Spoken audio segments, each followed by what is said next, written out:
start again. So this is replaceable, and you want to have this pipe in a nice smooth arc so that the wire feeds through smoothly to get a clean weld? Or to get a smooth run, so the wire doesn't jerk as it's feeding. Okay. Which setting do you recommend for power firstly? For something like that, what were we on, 3 or 4? Yes. I mean, that's to do with the thickness, that's a couple of mil. Yeah. And about 4 for the that was a little speed? bit slow for me. Right. If you go too slow, what happens is the wire burns out before the next bit comes in, and you end up with breaks in it, and then you end up with that choppy stuff. Sure. So, okay. But you don't want it too fast, so you're you're having to run along with it. Generally in the middle somewhere. Okay. And so this knob is adjustable, and it's a bit of a balancing act to adjust this. And what was the other adjustment on here? On here. Ah, right, yes, on that. So not tightening that too much. This probably wants to be as loose as possible without the wire undoing. Right. So the motor has an easy time of it. Okay. And if you need to cut the wire here, you have to hook it through here and bend it over. Otherwise, it will just spring off, and then it's. It literally is a spring. Yeah, that's a good word for it. And then you have to bin it, basically. You have to bin it. Yeah. So would you always recommend 0.8 wire then, rather than 0.6? Yeah, unless you're getting into really fine stuff. Okay. I didn't go with 0.6.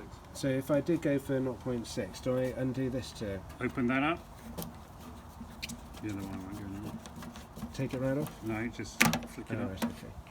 And then that side, and then twist that off. That's it. Lift that. I think, yeah, that's it. The lift, does it lift? Oh, you've got the wire in it, so it's in the groove. right, okay, fine. But that'll lift and the wheel just flicks over. So you flip it over for 0.6 or keep it that way for 0.8? It's just the grooves are slightly different size, so it grips the wire. Okay. So these are things you want to get the wire running. Zzz.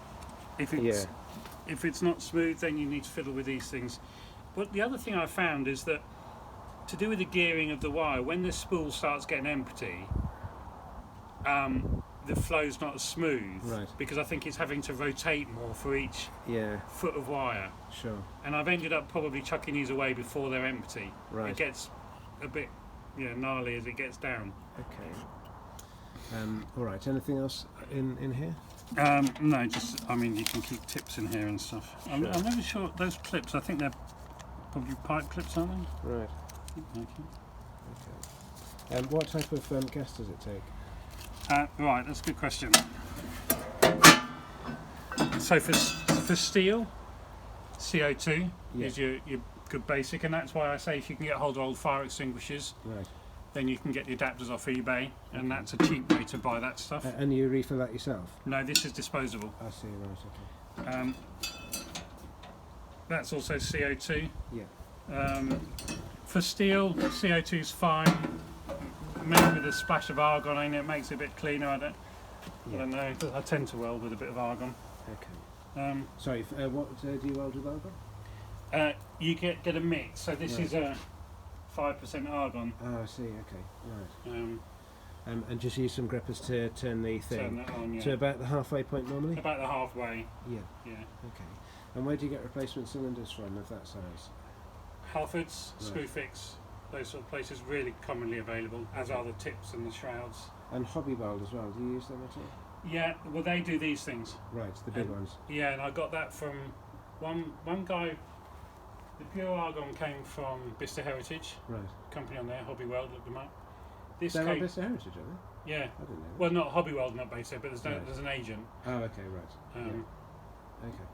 And this came from the car spare shop, which is down near Fresh Direct. Yeah, Motor Parts Direct. Yeah. MPD. That came from there. Okay. So if you go this route, you have to pay a deposit for the bottle. Right. And then pay for the gas, but then you just exchange it.